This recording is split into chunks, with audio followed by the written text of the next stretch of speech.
Stroud might have had one of the worst playoff games in the history of the NFL. I get it was snowing a little bit. I guess you'll see that later. It doesn't look like it right now. But look at, and we're going to start from the very top. The first bad play of the game for Stroud. We're going to get this little stop route over the middle that turns into a wheel once our top side wide receiver clears out the DB in Carlton Davis. However, what they fail to understand, and obviously missing some offensive linemen is a big time hurt for Stroud, but as he drops back in the pocket, right, first of all, the play action is not even, the running back doesn't even act like he's going to get the football, right? So as we're dropping back, we're already feeling pressure up the middle. So what does he do here, right? He's going to lob this thing. Instead of putting this thing like at that first down marker, he leads him down the field. Now, why is that stupid? He puts way too much air underneath it, and Carlton Davis is still there. I mean, it looks like he throws it to the opposing team, who gets his knee in bounce, forces the turnover,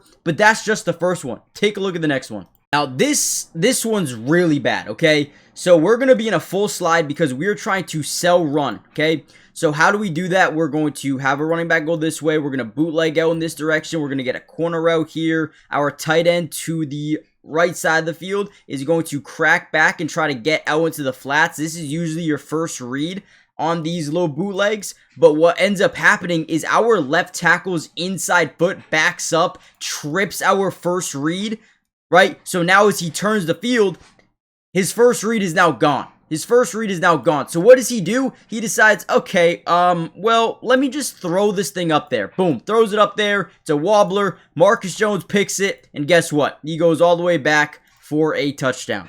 I mean, that is, again, listen, there is no time, but this play design is literally letting this guy be unblocked, okay? And the reason we let him be unblocked is so our tight end can leak out into the flats. Is this Stroud's fault that his guy trips up before the plays even develop? No, it's not his fault, but at the same time, just take the sack. It's 1st and 10. You have the lead in this game. You are winning in this football game. To throw this thing up like that, that is your fault.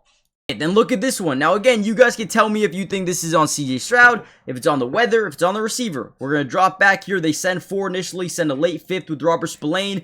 As we throw the ball, it gets, look, it's a wobbler. I don't know. It might get actually tipped here by a helmet, like barely, which is why this comes out so bad, right? You see how it's a little bit of a wobbler, right? So it goes off the receiver's hands into the arms of, guess what? A DB. That's his 3rd interception. And it's barely the second quarter.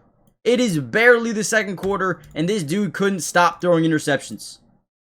And actually, excuse me, they send 6. They sent Marcus Jones as well. So in his head, obviously you're missing 2 starting offensive linemen.